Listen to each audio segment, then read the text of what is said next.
No mis asi see pabistamine on ja kust see ometigi tuleb? No see on jah, vaadates seda väikse Theodori näidet, siis on nagu hästi näha, et väike Theodor veel ei oma koolis klassi ees nii-öelda hetke, kui ta midagi hakkab seal ütlema, näiteks luuletust lugema ja siis keegi hakkab naerma. Võt, kui ta läheb segamini. Ja siin ongi see, et üks on nagu närvisüsteem, mis annab meile siis teavet, kuidas midagi olla, midagi teha, nii edasi. Aga teine on see, et kujutlus on see, kui me nüüd hakkame pabistama. Ehk siis see ärevus tavaliselt ei tõuse mitte nagu nüüd see, et ma pean reageerima, see on üks närvisüsteem, mis siis tekib, aga just see negatiivne, mis hakkab meid pärssima, see on nüüd see, mis me kujutleme ette, mis kõike võiks hakata toimuma. Nii et me juba tavaliselt juba ette nii-öeldes täiskasvanuna kujutleme ette, kuidas asjad võiksid minna negatiivselt ja siis tänu sellele tekibki olukord, et no, tõmbame pinge peale ja siis siit läheb. Ehk siis tegelikult see on pinge, mis hakkab meid pärssima. Aga see tulebki siis sellest kogemusest, et me kõik oleme kuskil, kas siis lasteaias esinedes või koolis, ma ei tea, lasteaias on veel kõik hästi. Lasteaias on kõik hästi veel, jah. Lasteaias on vaata selline turvaline nii edasi. Aga koolis, miks ta tekib? Ongi seks, et ta nüüd läheb sinna kooli, tal on nüüd see grupp, kuhu ta peaks nüüd siis kuuluma hakkama. Ja nüüd hakkab pihta see, et kuidas see grupp talle annab sisuliselt, võiks öelda nagu hinnangut, ehk siis reageerib vastavalt tema käitumisele. Ja seal aju on hästi hiidne meil, eks ju. Ja see grupp on meile oluline selleks, et me jääksime ellu. Ja täpselt nii lihtne see ongi. Ja selles mõttes ongi imelik, et, või noh, mis imelik. Aga näiteks, kui me vaatame statistiliselt, siis inimesed kardavad tõesti avalikku esinemist rohkem kui surma. Kordades rohkem. No okei, surma kontseptsioon seal sõltub, mis sa usud või mis sa ei usu, mis pärast surma hakkab toimuma. Et see on juba see üks pool, miks see siis võiks sul nagu olla hirmutav või mitte. Aga teine pool ongi just see sama, et kui ma nüüd tõusen kolleegides, eriti kolleegides, võõrastees on nagu lihtsamad, aga tõusen kolleegides püsti ja pean nüüd midagi ütlema, siis blokibki ära see seisund sisuliselt, mis sa tundsid siis, kui sa seisid seal klassi ees kunagi ja nüüd läks kõik asi nässu, sest et keegi hakkas naerma. Ja sealt võib järgneda siis nii-öelda sinule, ütleme, aju jaoks nagu situatsioon, et kas ma jään ellu üldse. Aga kas see on ka inimeste puhul erinev? Mõned ei tunne üldse sellist ärevust? Ja no jah, see sõltub, vaata seepärast, et seal on hästi palju näiteks, noh, see on juba, ütleme niimoodi, kuni isiksuse häireteni välja, miks keegi neist, kui sa ei tunne hirmu, siis on juba asi kahtlane, ütleme niimoodi. Selline väike pabistamine isegi on nagu... Ja, see väike pabistamine ongi tegelikult meil nagu täiesti normaalne osa meie elust. Küll aga, ütleme, kui me ei oska nagu reguleerida teadlikult seda pabistamist niimoodi, et see hakkab juba pärssima mu sooritus. Näiteks, ütleme, ma ise töötan 4 Eesti noore tippsportlasega.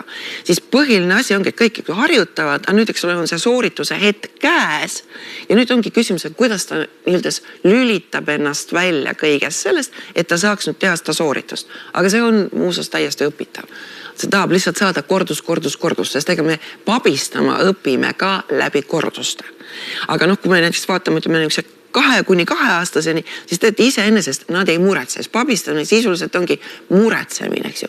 Ma nüüd muretsen, et midagi nüüd hakkab toimuma, nüüd see tekitab must neurofüsioloogilise reaktsiooni, mis omakorda võimendab seda kujutlust, eks ju, mis omakorda neurofüsioloogilist reaktsiooni ja tekibki sisuliselt nagu hirmuringses. Noh, tavaline, eks hakkad muretsema, ühest väiksest asjast hakkad pihta, siis tekib juba maailma lõpp sinna lõppu. Mõtled selle asja endale hästi suureks ja mustaks. Tuttaval, eks ole, siis tuttav ka on pabistajas 20 minutiga, sul on 2-kordne mure, nagu me ikka toon näitanud, tegelikult on hästi palju, sõltub tema vaatenurgast, sest noh, siis tuleb veel niisugused fakte, mille peale sa ei tulnudki ennem. Nii et noh, aga see on ja inimesed nagu keskmiselt statistiliselt, ma mingit uuringut lugesin siin paar aastat tagasi, 90 sekundiga, ehk siis 1,5 minutiga keskmine inimene suudab genereerida 5 muremõtet. No need ei ole mitte, et no ei tea nüüd, kas nüüd tuleb sõda või mitte, vaid just see, no, et ei tea, kas nüüd on libe väljas või ei ole libe, ei tea, kas ma jõuan kohale või ma ei jõua, näed, vaata, võib-olla ma jään hiljaks, ei tea, mis nüüd saab, äkki ma kaotan selle töö ja nii edasi. Seda me ju tegelikult kõik genereerime. Ja see annab meile nagu võimaluse, noh, sisuliselt, eks ole, et me jääksime ellu. Sest aju ongi, ta on orienteeritud märkama nagu muretsevõist. Ja niisugused asju, mis võiks potentsiaalselt meid ohustada. Ja noh, sinna lõksu me väga sageli jääme.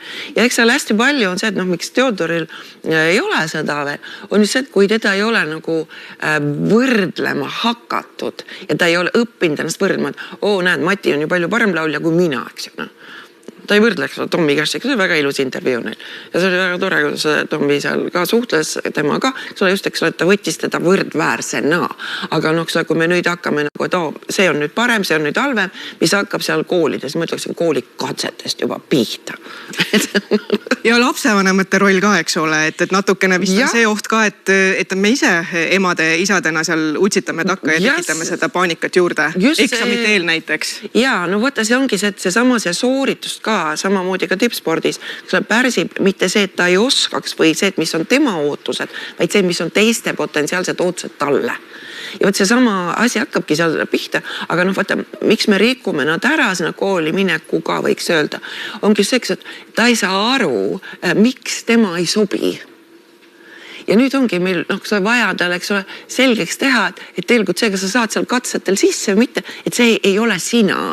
See on lihtsalt täiesti, kuidas ma ütleksin, mitte objektiivne hindamissüsteem.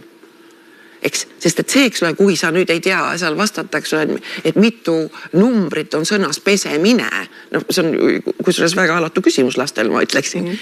See ei tähenda seda, et sa ei võiks olla väga võimekas. Sest võimekas on huvitaval kombel. Edu ei ole kinni mitte meie intellektuaalsetest teadmistest ainult, vaid emotsionaalsetest oskustest.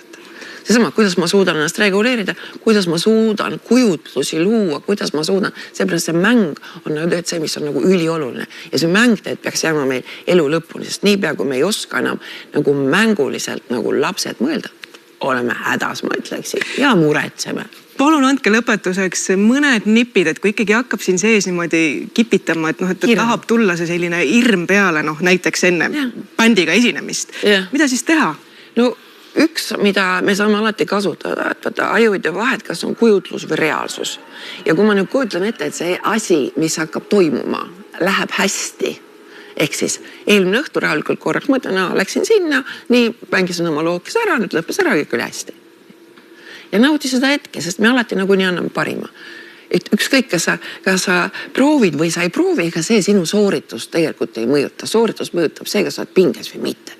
Ja muusas, olge teie ise. Vaat see on see, mida väike Theodor veel oskab ja on. Väga hästi tegi. Just.